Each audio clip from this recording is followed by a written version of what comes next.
Hey there, and welcome back to another Rings of Power video. And I've fallen a little bit behind, so you'll have to bear with me. And so today, we'll be talking through episode 6, which brings us ever closer to the long-awaited confrontation between the Orcs and the soldiers of Numenor and the Southlands. Finally, some battles. Maybe it won't be as epic as some of the battles we see in fantasy these days. And I mean, you do come into this expecting the Orcs to get clean swept by the Numenorians. Narratively, that just makes the most sense, but I'll still take what I can get. But yeah, with all that being said, let's jump into the video. So we start off the episode with Adar and his orcish horde planting some seeds, a little ritual to create life before you sow the ground with death. So at least he doesn't seem to be some generic, crazy, evil monster. He does have some sort of character beyond being the leader of the orcs, and you can see that he retains some elements of his elven culture. And then he gives a pretty awesome speech to the orcs that focuses on them chasing their own destiny and living free of oppression, being able to have a land of their own. So yeah, if it wasn't clear enough, it seems like this guy is in no way affiliated with Sauron, at least not yet. And obviously, in lore, Sauron rules over Mordor, and so this guy has a pretty big death flag waving over the top of his head. But it's still a great speech. Clearly villainous in tone, but the language used shows us that they don't view themselves as the villains, which is refreshing. Evil characters that know they're the evil characters are honestly very bland. But this gives them motivation that makes sense for their culture and makes them seem a little bit less black and white. I mean, they're still clearly evil from the objective point of view, but there's enough ambiguity that you can see why they would think otherwise. The army then makes its way to the Watchtower, where they find nothing. Nobody's there, except Arondir, who brings down the tower on top of many of them, as well as many of the other orcs that were still climbing the cliffs, giving the humans of the Southlands a bit of a reprieve. And so, off they run to prepare the village for the next stage of the battle. And honestly, if it was me, I'd be hightailing it out of the region ASAP. Go somewhere else. Somewhere the orcs are not trying to conquer. I mean, these guys are just peasants with pitchforks against an army of demonic monster men. Sorry, but it's time to leave. Maybe I'm just a coward, but Jesus. Anyway, we then cut to Isildur aboard the Númenórean expeditionary fleet, where he's gotten up early to go about his duties as a stable boy. Having completed them, he eats an apple and makes his way up on deck to try and get a sight of Middle-earth before the majority of the crew wake up, only to find himself confronted by Galadriel, to whom he has to awkwardly explain himself and what he's doing there. But to her credit, despite this dude not following orders to remain below deck, she's very sweet to him. And they speak of the beauty of the true Númenor, of what it was before it became an isolationist state and began to shun the teaching of the elves. And then he gets a sight of Middle-earth and his eyes go all big, and his dad turns up, so off he scurries. And if nothing else, I really love how this show's trying to sort of rehab Isildur's image. In the trilogy of films, the way people speak about him and how we see him behave, it makes him seem like a weak fool who brought about the ruin of Arnor, and almost saw the destruction of Middle-earth at the hands of Sauron and its subjugation by the darkness because he couldn't let go of the ring. But here, he's young and heroic and idealistic, and you can see why people would follow him, and how he'll become such a contributory factor in him and his father and brother creating such mighty kingdoms. We also learn that Elendil seems to be having a few reservations about the expedition, judging by how he says he feels off, like he's sailing into the dark, and how Isildur's mother drowned. And I wonder if that has any significance whatsoever, or if it's just meant to be ironic that a famous sailor's wife drowned. We then move on back to the Southlands village, where Arondir is trying in vain to destroy the artifact that the orcs are going to use to blow up Mount Doom and create a new realm for themselves. And obviously, it can't be destroyed just like that, and needs something a little bit stronger, something Arondir doesn't have access to.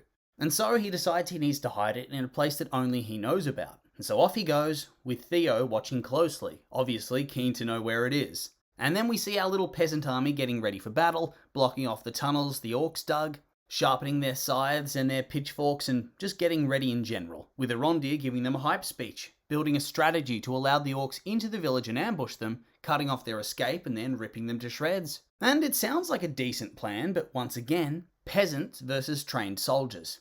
Doesn't feel like this is going to have a happy ending, especially if the Númenóreans are like, 2 days away, was it? But hey, Arondir says that he's seen smaller armies overcome the odds before, so I guess he must be telling the truth. God, it's going to be a massacre, isn't it? We then have a cute moment between Theo and his mum as he asks her to comfort him with a little speech she used to give him when he had nightmares as a child, and they have this big emotional goodbye scene, where it very much felt like they were giving his mum massive death flags, and honestly, killing her off would have been a very bold choice indeed, and certainly would have upped the stakes of the story.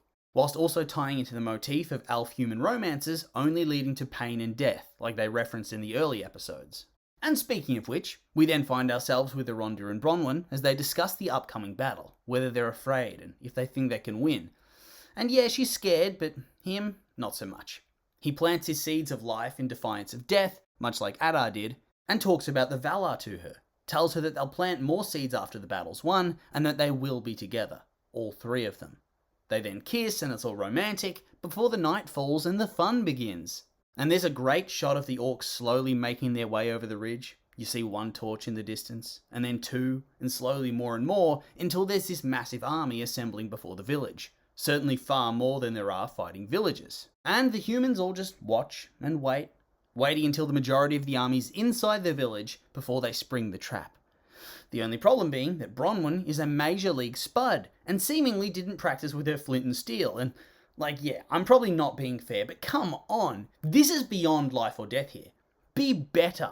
Your people are going to get wiped out. And even her assistants know better. She gets one shot by an orc on his backswing. She didn't even try to fight, or dodge, or hide. Just got destroyed. And then they managed to get off their burning cart, and another team instantly is able to do their burning cart. So clearly, they were able to do their job better. And so the orcish force is penned in, and starts getting picked off by archers on the roofs. But they pretty quickly break free of their flaming barricade, and so the peasants with the sticks join the party.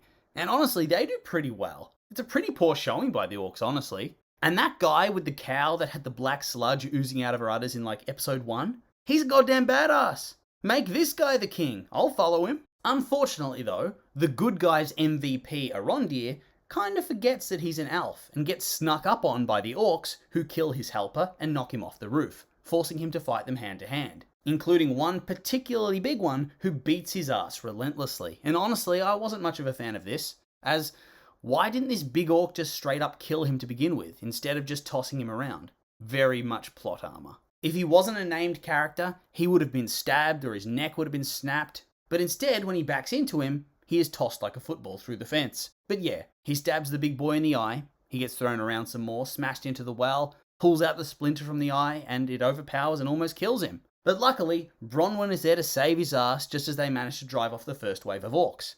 And then they have this nice moment of hype where they've seemingly won. The orcs are defeated. But psych, they aren't, because it turns out they sent in a big portion of the traitorous humans instead. And thus, there are heaps more orcs in reserve, waiting, ready for an ambush, which happens, and they start picking off Southlanders with their arrows, including the premium Chad old man farmer guy.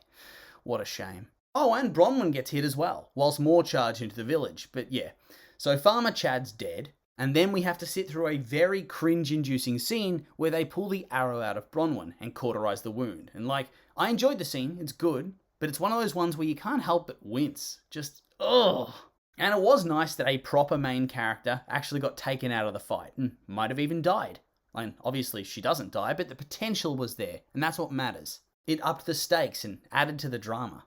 On top of the pre-existing drama of the orcs trying to break into the inn to kill everybody. They then have a pretty lame death fake out, but she still ends up breathing, and we see that the Númenóreans are almost there. They just have to hold on a little bit longer. And how big are the Southlands? How do they know which village to come to? What are they basing any of this on? I don't think that's ever explained, but I'd like one, please. But anyway, Adar and the boys break in, asking nicely for their toy back, and start killing people one by one until they get to Bronwyn. And even then, Arondir won't give in.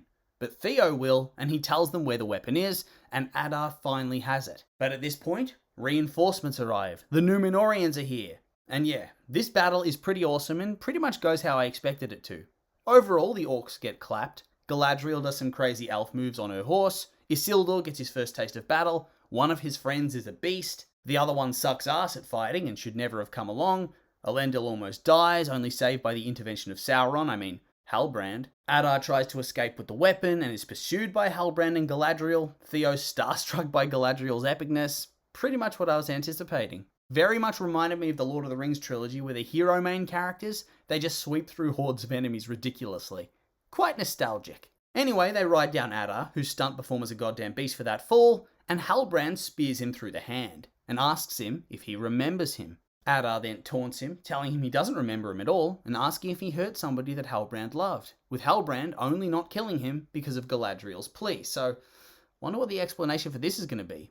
Is Halbrand salty this dude usurped his orcs? And back at the village, the Númenóreans have cleaned things up.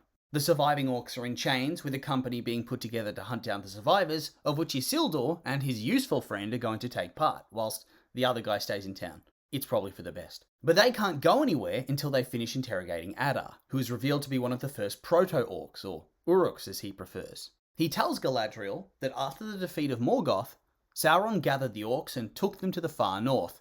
Cue eye twitch from Galadriel, she was right all along. And there, he set about trying to forge a new power. One that would give him the power to bring a new order to Middle-earth and heal the land. But that Adar betrayed him and apparently slew him. And I'm guessing that's probably why Halbrand is going to have been so salty before. He's still mad that he got betrayed like that.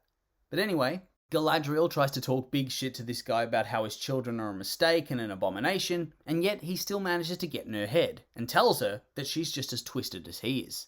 And honestly, in some ways, she probably is. Before he gets saved from getting gutted by the arrival of Sauron, Halbrand. He then asks Halbrand who he is, Halbrand doesn't answer, and he and Galadriel go to talk. She tells him to be free of whatever it was he did, and whatever Adar did to him. So yes, it's quite obvious to me that this guy is Sauron. Maybe I'm wrong, but there's just so much tying it together now. Plus, in Adar's talk about Sauron going to hide in the north, they zoomed in on that big evil-looking anvil with the blacksmith's tongs. And on top of that, Halbrand is a major blacksmith, the only one that we've seen so far. It's him for sure. But back at the village, they've put together a little feast to celebrate their victory in battle, and everybody seems happy, even though half their people betrayed them, and seems like another half died in the battle. But anyway, at least there's a good reason to celebrate, as Halbrand is named their king. Woohoo! Galadriel then passes the concealed weapon to Arondir, who in turn passes it to Theo, absolving him of blame in what happened. And then it turns out that Theo, the young teenager, is the only character that was actually smart enough to open up the cloth and see that they didn't have the weapon at all. It was just an axe, and Waldrick has taken it to kick off the Mordor conversion, flooding Mount Doom with the water from the lake through the tunnels that they'd built and causing it to erupt, blighting the land and flooding it with ash and fire. Woof, bad luck Southlands. And the eruption's quite brutal. Flaming rocks smashing into people, running, screaming, burning, and a huge ash cloud charging in on them. Lovely. That doesn't seem horrific at all. Guess I'll just lay down and die then. And then that brings us to the end of what was really an epic episode. Great battles, an interesting story, not too much cringy dialogue or silly plot points, just orcs fighting humans. And the villains actually coming away with the victory in the end. For now. I'm just looking forward to the next one, honestly. But with all that being said, these are just my opinions, and now I'd like to hear yours. What did you think of the episode? You like it, hate it? I'm curious for your thoughts, so make sure to like, comment, subscribe, and let me know.